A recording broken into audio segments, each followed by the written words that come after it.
Hello everyone, and welcome back to another video where we are going to be integrating this awesome integral. I have spent probably, I would say too much time, but I don't know if there is such a thing, lots of time, many hours perhaps, evaluating this integral that is absolutely awesome, which involves zetas and Dirichlet betas.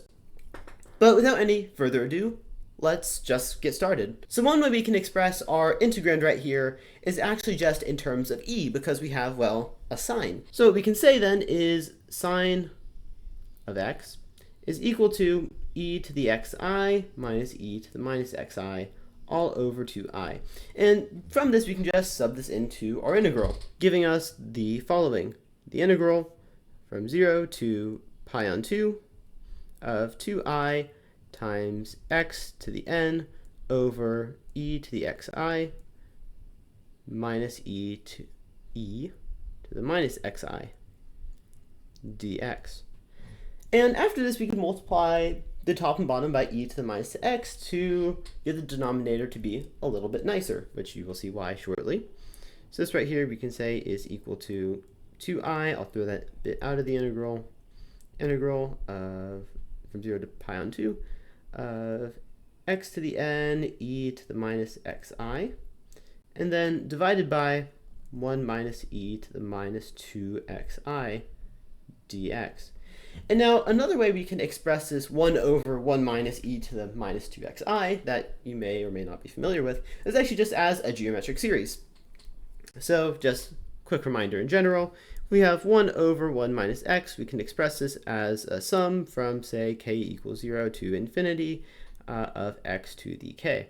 So using this right here, we can actually just say that our integral is equal to 2i, and switching the order of the sum in the integral just straight off the bat, we can say this is 2i times the sum from k equals 0 to infinity of x to the n times e to the minus 2xi k minus xi, just combining all of our exponential terms into one. And apologies, I did forget the integral right there. That is slightly important, the integral bit of the integral video. But we can simplify what's in the exponential by quite a bit. We can just factor out a minus xi, which will give us, erasing, just to make it nicer, minus xi times 2k plus 1. And this integral right here might seem a little bit messy, but this is actually why I recorded the previous video, so we can kind of just take on this integral a little bit faster, and then we're just kind of dealing with series.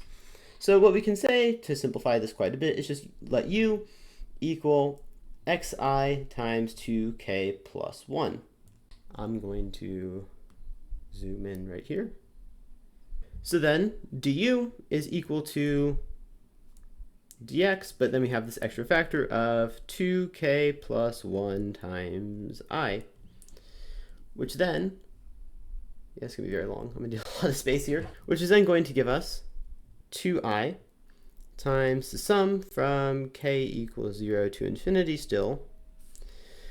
But then we have, well, I'm going to write our integral bit out here. So from 0 to pi I over 2 times 2k plus 1. That's just how our bounds are going to transform.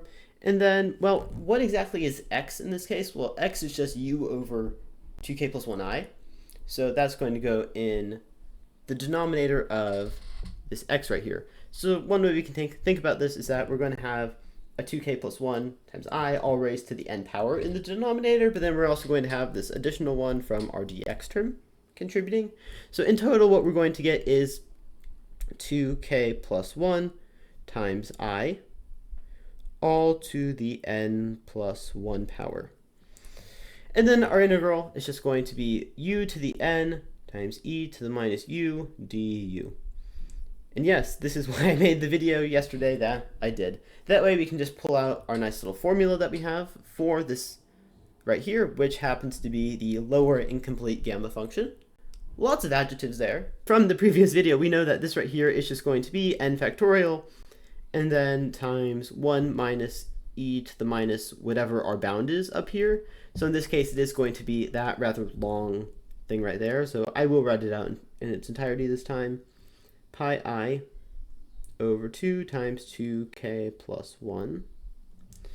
and then times our sum from j equals 0 to n.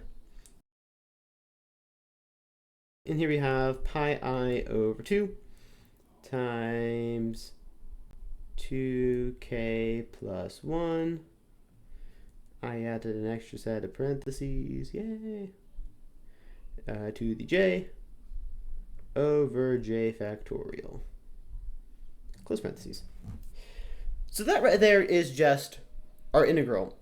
And to evaluate the remaining parts of the series, what we're going to have to do is just simplify and evaluate to an extent all these sums. I say all these sums, this sum right here is actually going to remain, but all the sums involving k are going to disappear. So let's kind of combine everything together and just see where we end up, shall we?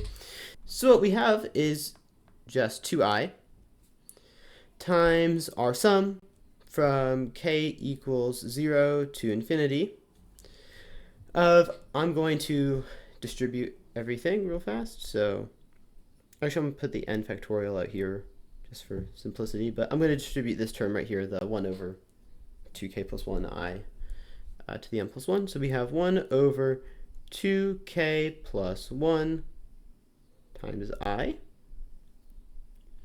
times n plus 1, and then minus e to the minus pi I over 2 times 2k plus 1. But we can evaluate this e bit right here just straight off the bat. Let's just kind of go back and almost think to our unit circle, I suppose, and just see what this right here is actually saying. So k is just some integer going from 0 to infinity, and we're starting it at 0, right? And 2k plus 1 we know is just an odd integer, right? So what we're saying is that we have every odd number divided by 2 times pi I, and what that is represented by, say, on the unit circle, is literally just going to be, well, every point here and every point here. It's literally just going to oscillate between plus I and minus I. And to see which one we start with, we can just kind of plug in 0 and see what we get. So whenever we plug in k equals 0, which is where we're starting incidentally, I say incidentally, that's where we're starting. Whenever we plug in 0 for k, what we end up with is just an e to the minus pi I over 2. And that right there is just, well, this point right here is just going to be minus I. So we're starting with minus I at k equals 0, and then we plug in 1, we're going to get plus I, and then go back to minus I. So one way we can think about this term right here is actually just an I, but then times negative 1 to the k plus 1. Or minus 1 for that matter. It doesn't necessarily matter all too much. So we have that term just kind of taken care of. So we have I negative 1 to the k minus 1. So that's nice. And then we have our sum from j equals 0 to n. So the sum from j equals 0 to n. And then we also have to remember to distribute this term right here. But you'll see that we have actually a decent amount of like terms. So what I'm going to do is put this pi I over 2 to the j just on its own, and this 1 over j factorial also on its own, so that we can just focus on, well, the following. We have a 2k plus 1 to the n plus 1 in the denominator, but then in the numerator we have 2k plus 1 to the j. So if we were to express this just as one term in the denominator, let me write it out and it might make a little bit more sense that way. So we have 1 over 2k plus 1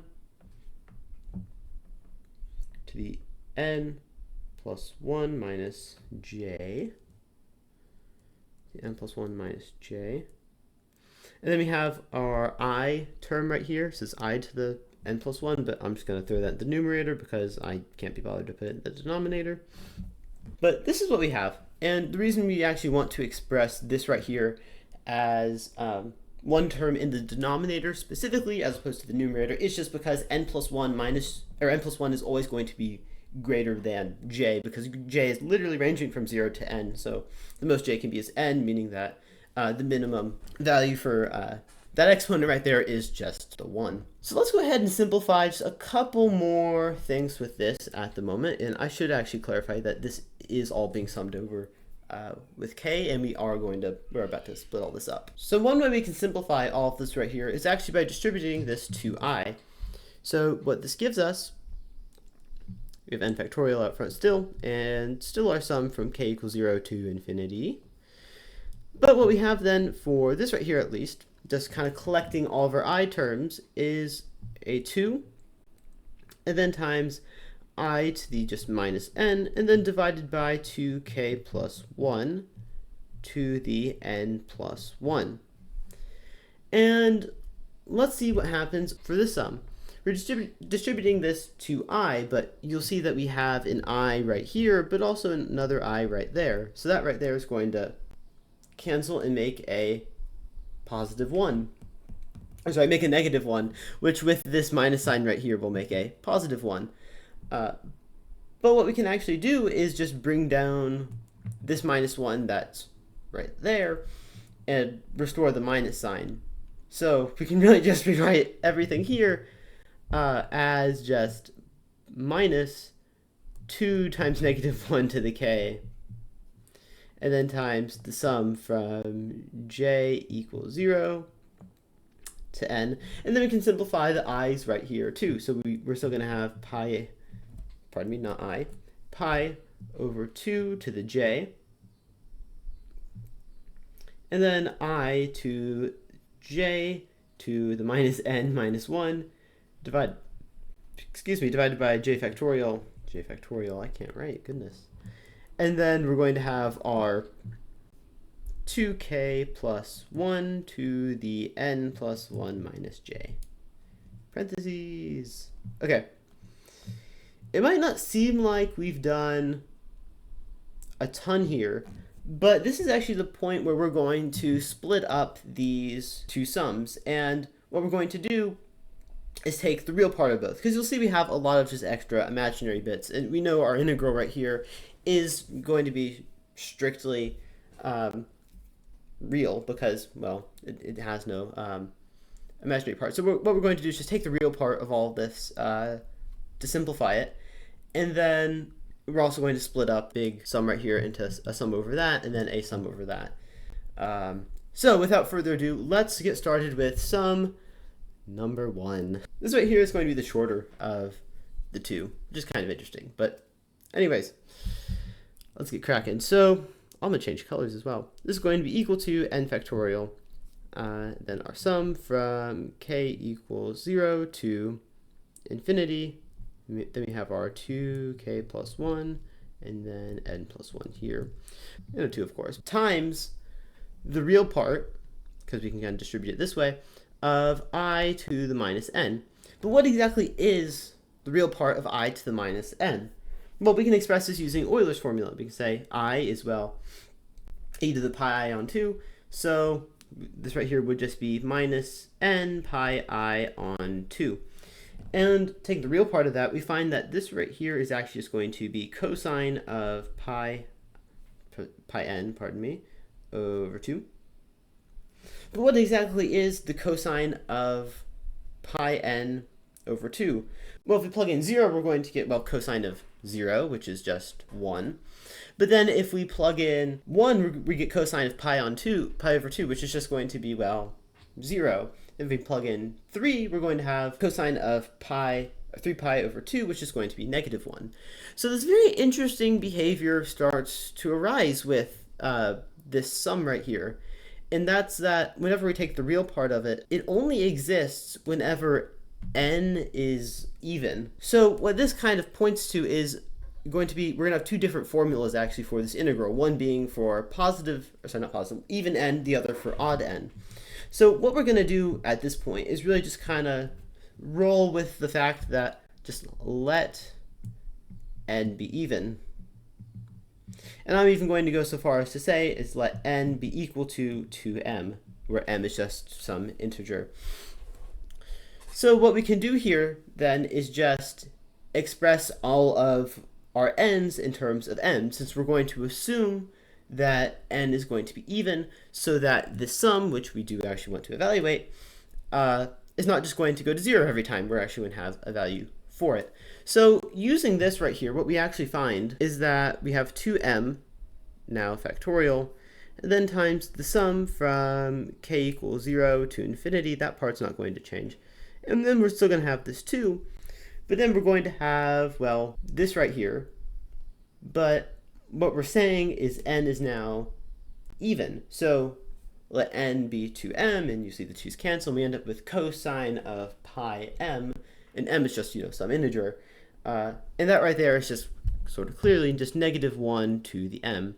And then it's just going to be divided by 2k plus 1 to the 2m plus 1. And now it's just a matter of evaluating this right here, which is less awful than you might expect. So, well, one thing that we actually can do is just note that there is only one term right here with a k in it, and that's the denominator. So we can just factor everything in the numerator out. So we can say now that this is just equal to 2m factorial times 2 times -1 to the m.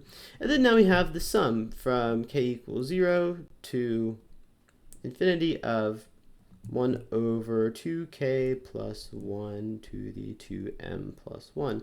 But what exactly is that right there? Well, we know for certain, if we were to just remove the 2 and the 1, that this would just be the zeta function. So what if we split up the zeta function in a very specific way? I believe I've done this in previous videos, but so say zeta of some s, right? We know that this is just defined as the sum from k equals 1 to infinity of 1 over k to some s. But one way we can actually express this as well as is just the sum from k equals 1 to infinity of all the odd terms plus all of the even terms. So we can say this is 1 over 2k to the s, and then plus 1 over 2k plus 1 to, or sorry, 2k minus 1 to the s. This is just another way to express the zeta function. And you'll see here that this looks awfully similar to what we have here. And to get it on its own, we would just need to subtract that term right there. So in doing so, what we find is that we have a sum from k equals 1 to infinity of 1 over k to the s. But let's hold on like 1 second. You'll see that we have a 2 here. And that 2, just by property of exponents, can just be factored out of the sum entirely. Which just means that whenever we're subtracting this, it's just going to be minus 1 over 2 to the s times 1 over k to the s, meaning that we can just factor out a 1 over k to the s and obtain that this right here, the sum over that, is just equal to the sum from k equals 1 to infinity of 1 over k to the s times 1 minus 1 over 2 to some s. And we know what this is right here. That's just the zeta function itself. So we know that this sum right here is just going to be equal to zeta of whatever s is. So in our case, for example, it's going to be 2m plus 1, and then times 1 minus 1 over 2 to the s. So what we've done is just evaluate our sum, effectively. Oh, sorry, I do apologize. Oh, whoops, I'm mixing my terms up. No. Okay, so we have 1 over 2 to the 2m plus 1. Apologies. And the reason these are actually equivalent is because you can just re-index the whole series to start at 0, and that 2k minus 1 will become a 2k plus 1, just for reference. So now what we can do is express this entire sum as the following. We can say that it is now 2m factorial, or I'll put the 2 up front just to make it a little bit nicer. So 2 to the 2m factorial times -1 to the m. I believe that's right. Please be right. Yay, it is right. Okay. Times 1 minus 1 over 2 to the 2m plus 1. I really hope nobody clips that. That would be really embarrassing. What's more embarrassing is that zeta. Oh my gosh. Zeta of 2m plus 1. And that right there is our sum of this, or that is what our sum evaluates to, our first sum. But let's just keep in mind, this is only for even n. For every single odd n, this right here is just going to go to 0, because we are taking its real part, remember. So let's go on to the next one, shall we? This next sum, which is a little bit of a doozy, I will say. So let's just write out the second sum just as it is. because right now it's like kind of like the sum, it's like out here. So let's just kind of consolidate it, see where it stands. From this right here, you can kind of see something interesting that we can do. We can just rearrange the order of those sums, namely because they have, well, we're summing over all those terms anyway, and those have no terms like in common. Like there's no k in here nor j in there. So based on that, we can actually rewrite, we can almost flip like the order of this in a way. So we can just say this is minus 2n factorial. I wrote the 2 twice. I apologize. And then times the sum from j equals 0 to n of pi over 2 to the j times I to the j minus n minus 1 over j factorial. I am just really trying hard here not to drop any terms because that would not be good. You drop one term here and it is, it's no fun. That's why it took me so long to evaluate this, because I kept dropping terms on accident. But anyway, right here we have negative 1 to the k, and then divided by 2k plus 1 to the n plus 1 minus j. So you might see another thing right here, this whole sum right here. And that right there is just defined to be its own thing in math, kind of funnily enough. So this right here has a special name. It's called the Dirichlet Beta function. And this right here is just going to be the Dirichlet Beta of n plus 1 minus j. It's literally this sum, but its argument is just whatever happens to be in the exponent right there. So that right there is just that, meaning that we can express our sum much more concisely as the following, as minus 2n factorial, and then times the sum from j equals 0 to n of pi over 2 to the j, and then I to the j minus n minus 1 over j factorial. And then times, well, this new term right here, our beta of n plus 1 minus j. And now here comes the fun part. Woohoo! We have to find the real part of this. And to make things a lot simpler, what we're going to split this portion into 2 parts. We're going to let n be even in one scenario, sort of as we did over here, and then we're going to let n be odd. And I am realizing there is no minus sign right here. That is not good. So focusing on the I bit, zooming on in, we have, oh, just another color. We have I to the j minus n minus 1. But let's do the case where we have an even n, right? So we're going to even n, meaning n is equal to some 2m, right? So what we have, I'll move this down and scoot on over actually. So this I term right here that I just want to focus on, we have I to the j and then minus 2m minus 1. How exactly are we going to find the real part? Well, one way we can just kind of simplify it quite a bit, just straight off the bat, is by noting that we can split this up as just I to the 2m, or negative 2m, pardon me, and then times I to the j minus 1.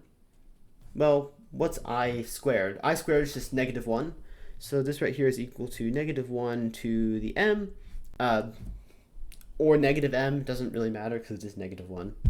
And then we have I to the j minus 1, but we can rewrite that as just being e to the pi I over 2 times j minus 1.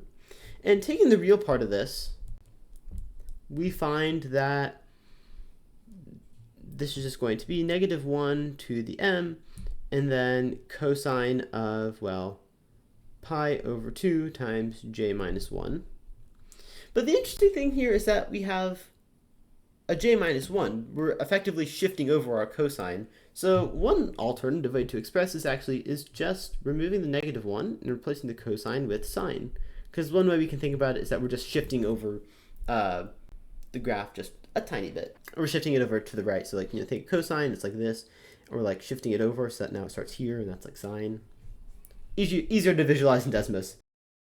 But that is what we have. So now we just have this right here. And once again, we have some interesting implications from this. namely that whenever j is even, so, let j equal 2 or, 4, right? You'll see that we have sine of pi or sine of 2 pi, which are, well, 0. So what this implies actually is that half of our terms, or about half at least, of our terms whenever we sum from j equals 0 to, n, or 2m in this case, is that half the terms are just going to be 0. And what this means is effectively that we can express j then, because we know that n is going to be even, we can say let j be odd, and let j be equal to some 2l plus 1, where l is just going to range from 0 to, we will see. I'm going to get there. In doing so, we can just change our summation, because again, half the terms are going to be 0. So let's scroll back up real fast and just see what this affects. And let's rewrite everything as such. So what we have is minus 2 times 2m factorial. Make sure I'm not missing any terms. And then we have our sum from L now. L equals 0 to, I will get to what's our upper bound in a second, of pi over 2 to the 2l plus 1. And then we have our I term, so negative 1 to the m, and then times the sine of, well, 2l plus 1 times pi over 2, which I'll simplify in a second, and then divided by j factorial, which is going to be 2l plus 1 factorial now. And then we have our beta bit, which is just going to be beta of 2m minus 2l. That's just what it simplifies to, because the plus 1s cancel out. So this right here is what we're left with. And now let's focus on the sine term right here. So we have some odd number times pi over 2. So think of it as, well, pi over 2, and then 3 pi over 2, 5 pi over 2, and so on and so forth. That's just going to oscillate between 1 and negative 1. So this right here is effectively just a negative 1 to the L, which we can just add on to right here with the exponents. So we can just say this negative 1 to the m plus L. So now let's see what our upper term should be, what our upper bound for the summation should be. Well, we know originally, at least, we're summing from j equals 0 to some n, but what we're saying is that j must be odd, but we also know that n must be even. So the most j can be is going to be not n itself, but n minus 1, because again, we said n was even. So what we have then is 2m minus 1 must equal, well, what? It must equal our j. This must equal our 2l plus 1. So we can just solve for L using this, right? And in doing so, we find that L, this is our maximum, it's just m minus 1. So this right here is just m minus 1, which is kind of nice. So I'm just going to erase that real fast. And this right here is our formula for evens. Let's go on to the odds, shall we? So now defined the value of our integral whenever n is odd. So remember that the other sum we did in the beginning with zeta, that right there was just 0 for whenever n is odd, because again, we're taking the real part. But now let's investigate what value of our integral is, which is just going to be this, comes down to this one summation now. Let's see what it is whenever n is odd, right? So what we're going to say then is let n be odd and just equal something similar, 2l, but then just minus 1, right? Or pardon me, this should be 2m minus 1. I don't want to confuse notation too much. 2m minus 1. So let's just see where that is going to take us, right? So we have negative 2 times 2m minus 1 factorial, because that's just n, and then times our sum from j equals 0 to 2m minus 1. And then we have pi over 2 to the j, and then we have I over j factorial. I'll just write that now. I to the what? Well, j minus n plus 1, but we can kind of factor out the minus 1, right? So j minus, in parentheses, n plus 1, but n is just 2m minus 1. So it's just going to be j minus 2m. And then we're going to have our beta term, so beta of n plus 1, but that's going to be 2m minus j. And as we've done for like the past two sums, let's investigate what this I term really is, what this I to the j minus 2m is.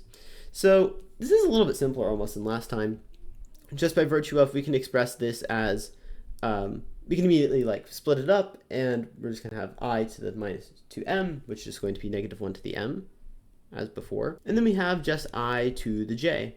But this I to the j term isn't, super awful to evaluate, because we can just say that, this right here is just cosine of pi over 2 times j. So this implies that whenever j is odd, so let j be like, 1, 3, 5, right? We end up getting cosine of pi over 2, 3 pi over 2, 5 pi over 2, which all fall, on that vertical axis, on like the y-axis, right? So the cosine of that is just 0. So this implies that whenever n is odd, j, in order for terms not to be 0, must be even.